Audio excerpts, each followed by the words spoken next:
कीजिएगा। तो देखिए प्रश्न संख्या 10 है, क्या पूछा गया है, बशेश्वर महादेव मंदिर हिमाचल प्रदेश के किस स्थान पर स्थित है। तो जो बशेश्वर महादेव मंदिर है ये होगा कुल्लू में स्थित।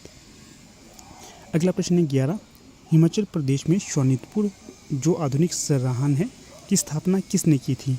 तो ये की थी बाणासुर के द्वारा। अगला प्रश्न है 12, किस वर्ष पहला जनजातीय त्यौहार फुलाइच मनाया गया था। तो ये कब मनाया गया था, ये मनाया गया था 1987 में। तो देखिएगा जो प्रश्न पत्र का लेवल आप बताइए आपको कैसा लग रहा है। मुझे तो मॉडरेट लेवल का लग रहा है, ज़्यादा इजी भी नहीं है और ज़्यादा मुश्किल भी नहीं है। जिसने अच्छे से स्टडी करी होगी तो वो इसे अवश्य ले लेगा। अगला देखिए 13, हिमाचल प्रदेश के किस स्थान पर ऐसा माना जाता है कि द्रौपदी का दाह संस्कार वहाँ पर किया गया था। तो ये लाहौल स्पीति के तांडी में माना जाता है। डी सही विकल्प हो जाएगा। अगला देखिए 14, हिमाचल प्रदेश में कौन सा नाला चीर गांव के निकट पब्बर से मिलता है। तो 14 का सही विकल्प हो जाएगा आंध्रा। अगला प्रश्न देखिएगा 15, हिमाचल प्रदेश की ऊना जिले की पहाड़ियां हैं। तो बताना है कि जो हिमाचल प्रदेश के ऊना में पहाड़ियां हैं वे किस नाम से जानी जाती हैं। तो ये जानी जाती हैं शिवालिक के नाम से। अगला प्रश्न देखिएगा, चोराह तहसील हिमाचल प्रदेश के किस जिले में स्थित है। तो जो चोराह तहसील है ये चंबा जिले में पड़ती है। डी सही विकल्प हो जाएगा। अगला देखिए प्रश्न 17, नांगल डैम क्या है, नांगल डैम, नांगल बांध और चुरूरू रेल लाइन की लंबाई क्या है। तो 17 का सही विकल्प हो जाएगा यहाँ पर 33 किलोमीटर। बी सही विकल्प। अगला देखिए 18, सेना मुख्यालय किस वर्ष स्थायी रूप से शिमला में स्थापित हुआ था। तो 18 का जो सही विकल्प हो जाएगा 1864। अगला प्रश्न देखिएगा, कौन सी पुस्तक यशपाल ने नहीं लिखी थी। तो जो धरती है बलिदान की ये पुस्तक इनकी नहीं है। तो किसकी होगी, ये शांता कुमार की पुस्तक है। बाकी फूलों का कुर्ता, धर्मयुद्ध, उत्तराधिकारी ये तीनों ही इनकी पुस्तकें मानी जाती हैं। अगला प्रश्न 20, कांगड़ा केंद्रीय सहकारी बैंक का मुख्यालय कहाँ पर स्थित होगा। तो सही विकल्प हो जाएगा यहाँ पर धर्मशाला। अगला प्रश्न है 21, सोलन जिले में स्थित शिल्ली वन्यजीव अभयारण्य की स्थापना किस वर्ष हुई थी। तो ये हो जाएगा विकल्प ए 1963। 21 का सही विकल्प ए हो जाएगा। अगला देखिए 22, घेर या गर्थ को बढ़ावा देने वाली जनजाति पाई जाती है। तो 22 का सही विकल्प हो जाएगा यहाँ पर कांगड़ा घाटी में। अगला देखिए 23, जाखू का केंद्रीय विद्यालय मूलतः डैश के रूप में जाना जाता है। तो ये प्रिंस बटलर स्कूल के नाम से भी जाना जाता है। विकल्प ए यहाँ सही हो जाएगा। अगला देखिए जो 24, इसका मुझे कंफर्म उत्तर नहीं आता है तो इसे मैं यहाँ पर डिस्कस नहीं करूँगा। आगे है 25, हिमाचल प्रदेश विधानसभा का प्रथम सचिव कौन था। तो विकल्प ए यहाँ पर सही हो जाएगा NC नंदी। अगला प्रश्न देखिएगा 26, 1811 ईस्वी में बुशहर रियासत के रूप में केहरी सिंह का उत्तराधिकारी कौन था। तो 26 का जो सही विकल्प हो जाएगा मनेंद्र सिंह। बी सही विकल्प। अगला प्रश्न देखिएगा 27, मुगल सम्राट अकबर के समकालीन चंबा का शासक कौन था। तो 27 का सही विकल्प हो जाएगा प्रताप सिंह बर्मन। डी सही विकल्प हो जाएगा 27 का। अगला है 28, हिमाचल प्रदेश के बिलासपुर जिले में कौन सा किला नहीं है। तो सही विकल्प हो जाएगा 28 का डी महल मोरियन। अगला प्रश्न है 29, कांगड़ा का शासक कौन था जब 635 में चीनी तीर्थयात्री ह्यूएन सांग ने वहाँ की यात्रा की थी। तो सही विकल्प हो जाएगा ओटीटो। ए सही विकल्प हो जाएगा यहाँ पर। तो पहला प्रश्न पूछा गया है, निम्नलिखित में से भारत के कौन से राज्य में कोयले के सबसे बड़े भंडार मौजूद हैं। तो यहाँ पर सही विकल्प हो जाएगा विकल्प बी झारखंड।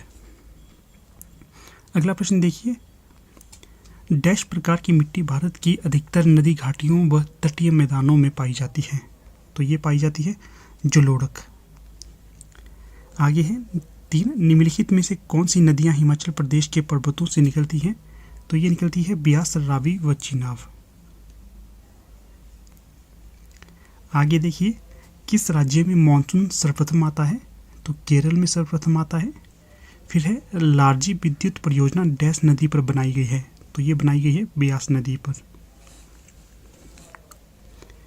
अगला प्रश्न देखिए 6, पहाड़ों की वाराणसी अथवा छोटी काशी में कौन सा सांस्कृतिक उत्सव मनाया जाता है? महाशिवरात्रि। अगला है वर्तमान में समाचारों में वर्णित ई दाखिल पोर्टल किस क्षेत्र से संबंधित होगा? तो ये होगा आपका उपभोक्ता शिकायत से या कस्टमर कंप्लेंट से। अगला है 8, राज्यसभा के सदस्य प्रत्येक 2 वर्ष की अवधि के उपरांत डैश अंश के मुताबिक सेवानिवृत्त होते हैं। तो ये होते हैं सेवानिवृत्त 1/3। अगला प्रश्न है 9, जलियांवाला बाग हत्याकांड किस त्योहार के दिन घटित हुआ था? बैसाखी के दिन। ज़्यादा डिस्क्राइब नहीं करूँगा, सीधे प्रश्नों के उत्तर दे दूंगा आपको।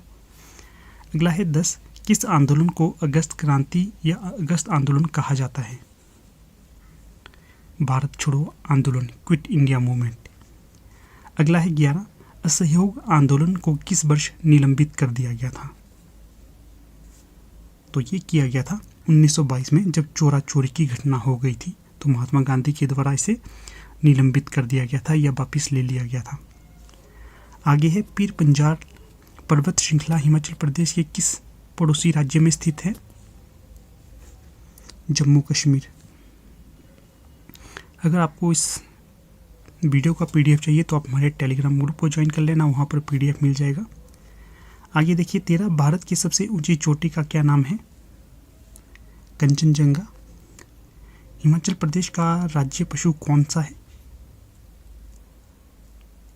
तो ये हो जाएगा हिम तेंदुआ।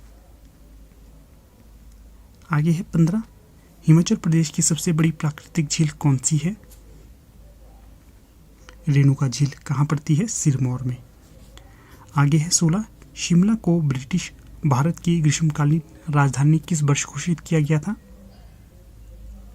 1964 नहीं, 1864 से ही विकल्प हो जाएगा इसका।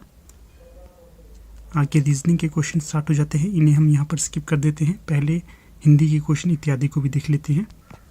अगला प्रश्न है 25, इनमें से कौन ओमेगा 3 फैटी एसिड नहीं पाया जाता? इनमें से कौन सा ऐसा है जिसमें ओमेगा 3 फैटी एसिड नहीं पाया जाता?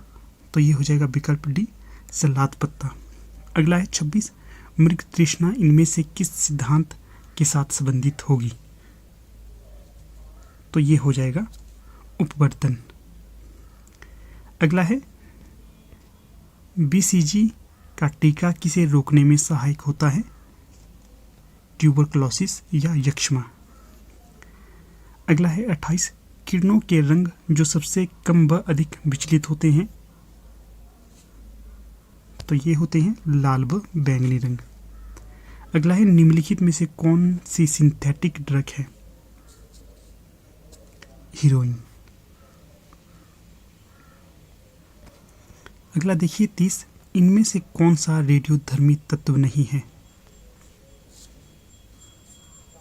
तो ये हो जाएगा बोरोन।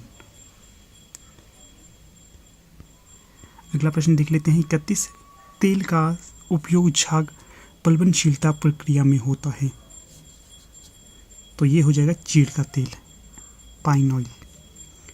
अगला है 32, साल्मोनेला टाइफी जीवाणु कौन सी प्राणघातक बीमारी के लिए जिम्मेदार है? तो ये हो जाएगा आंतरज्वर या टाइफाइड। डी से